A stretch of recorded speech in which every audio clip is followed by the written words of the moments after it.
प्यारे बच्चों, आज हमारे पास में राइनो, टाइगर, एलिफेंट, लेपर्ड, स्नोबियर और लोयन है और एक जेसी भी है। अरे इतनी जल्दी कहाँ पे गए एलिफेंट चाचा? सब एनिमल कहाँ पे गए? बताओ। हाँ मैं बताता हूँ। सब के सब उधर भाग गए हैं, राइट में। वो देखो सामने, वो मिल गया।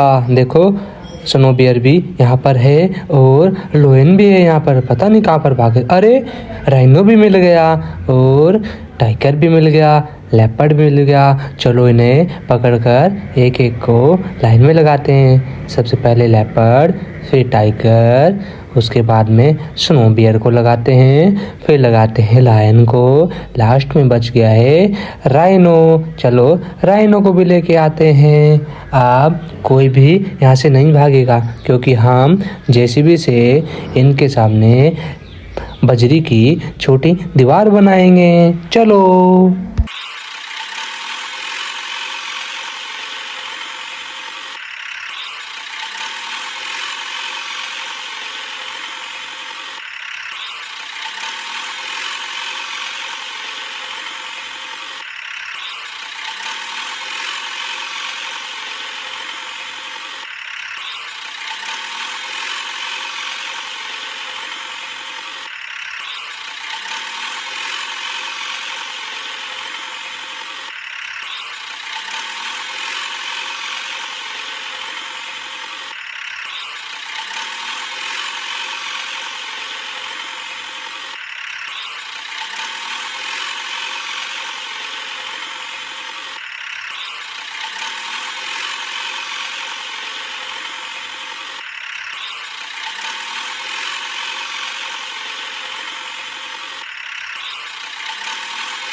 ठीक है, बजरी की दीवार बनकर कंप्लीट हुई। अब कोई भी एनिमल नहीं भागेगा और मैं भी चलता हूँ। मेरा काम ख़त्म हो गया है। इतनी देर में बड़ा ट्रक और बेबी जेसीबी भी आ जाते हैं।